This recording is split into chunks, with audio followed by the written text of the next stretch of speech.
Quillfix. Read by Quillfeather. The End of a Nightmare. A Grimdark Finale. Written by the Mare in the Moon. Read by Quillfeather.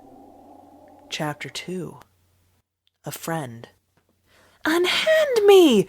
Rarity screamed to the guards, violently binding her hooves.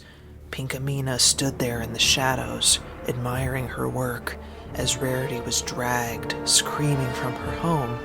"Sweetie Belle, how could you?" Rarity screamed to her sister as the guards dragged her past her.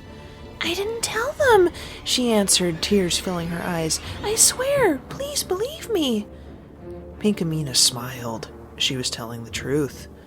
She watched Rarity's eyes dart everywhere, trying to determine whether or not this could really be happening. She screamed and thrashed at the guards, but Pinkamina could tell she knew she couldn't get away. Suddenly, her scream stopped. Rarity's eyes stared straight at her, bloodshot and soaked with tears. Pinkamina stared right back, emotionless. "She's right there!" she screamed desperately, trying to get the attention of the guards. "She's the monster! Take her! Take her!" The guards ignored her.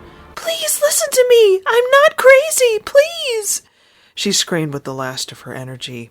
"Silence!" ordered one of the guards. He glanced at the shadows for a quick moment. Nothing. Pinkamina rushed through the dreary streets of Ponyville. She couldn't stand being in the light. Every beam of light seemed to burn as it touched her face.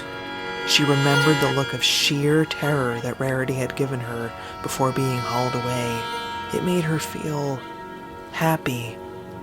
As she neared Sugar Cube Corner, memories of her past invaded her mind.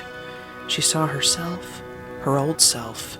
She saw her friends, all of them, even Dash. They were laughing, smiling. They were happy. Pinkamina grew furious as she tried desperately to push the memories out of her mind. "No," she whispered to herself in agony. "They never loved me. It was all a lie. All a lie. Besides," she thought to herself, looking at the dry blood on her hooves, "it's too late. Far, far too late." As she opened the door to her home, she felt a rush of relief. The memories faded. "Scootaloo?" she called. "I'm back." "Oh, hold on." Her voice echoed from the basement below. "I'm just finishing up on this one." Pinkamina felt good finally hearing her voice again. Every minute outside had felt like hours. She slowly descended the staircase, curious to see how her young pupil was doing, hoping that she remembered what she'd taught her.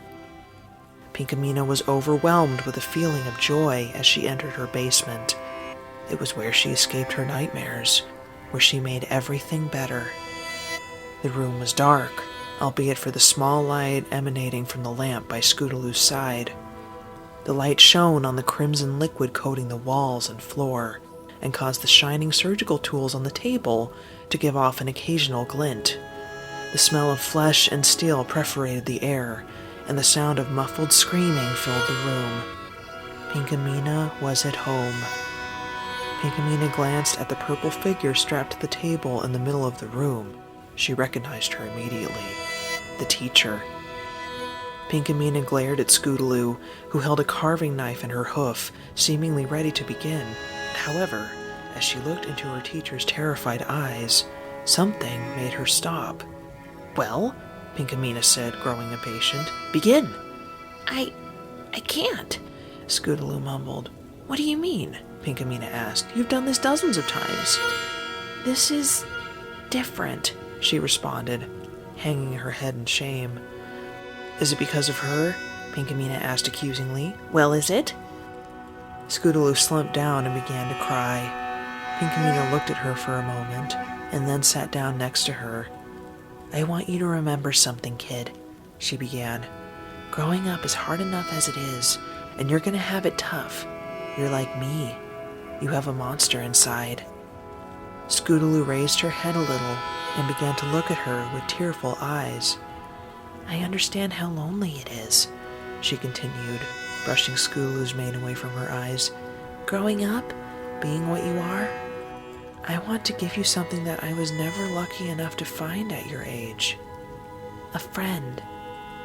She ran into Pinkamina's embrace, wiping the tears from her face as she looked into her eyes.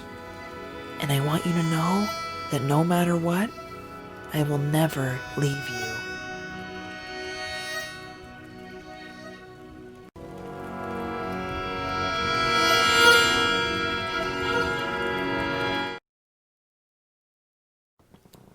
Hey guys, what's up? It's Quill here. Happy July. I hope you enjoyed Chapter 2 of The End of a Nightmare, a Grimdark finale. It's definitely shorter than Chapter 1, but I did do my best to make it as entertaining for you all as possible, so I hope you liked it.